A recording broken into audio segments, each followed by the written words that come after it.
That was probably too much build-up. I prefer to start the show with an uncomfortable silence. People staring at me like I walked out with a cat and a nail gun. That's better.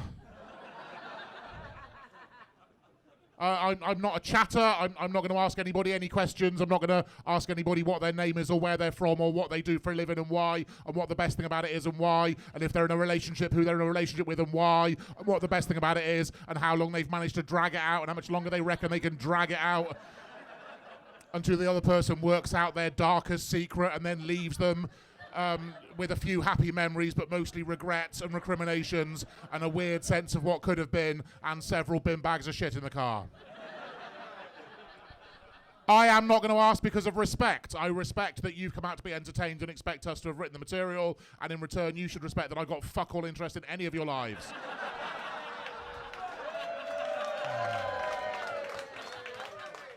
I pretty much only do this job to talk about myself. Is that all right? Yeah! There you go, look at that. We just had a conversation. It's fucking brilliant. There are lots of different kinds of comics, ladies and gentlemen. There are comics that do political material that's quite serious. I don't do that. There are comics that do loads of ad-libs. I don't do that. There are comics that do to and fro and banter and chat with people in the audience. I don't do that. There are people that do mime, don't do that. People do old jokes, don't do that. People do songs, don't do that. People do poems, don't do that. People do freestyle rap, don't do that. What I do is I continually fuck up my own life and then I report back. I have had a busy couple of years. I was lucky enough to get on television for a whole 35 seconds, which is fucking brilliant because I hadn't realised what I looked like. But then kind strangers got in touch through the miracle of the internet. And fuck me, did they let me know. Oh, because of the kind strangers, I now know that, number one, I look like a dodgy estate agent of Midsummer Murders that you think did the murder, but then gets murdered. Number two, I look like a mate of your dad that won't shut up about Screwfix. Ha ha ha ha ha.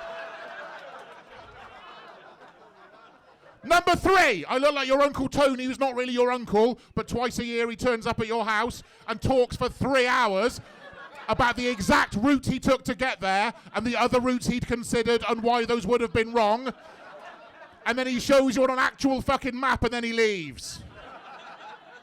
Number four, Fat Nick Knowles.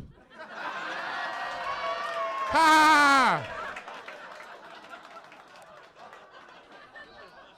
Number five, I look like Alec Baldwin survived a stroke and discovered Scrumpy.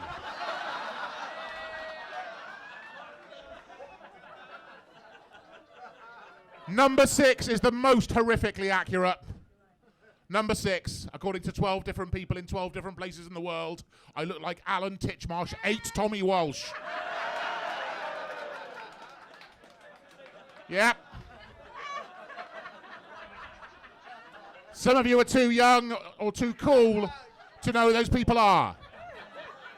When you leave here, Google Alan Titchmarsh, Tommy Walsh, and me, Nick Page, and you will understand why every day for me starts with me going into the bathroom, switching on the light, looking in the mirror, and saying, oh, for fuck's sake. I told my wife I thought she'd be sympathetic. No, she's just changed her ringtone. Ba ba ba da ba ba ba ba da ba ba ha ha ha ha.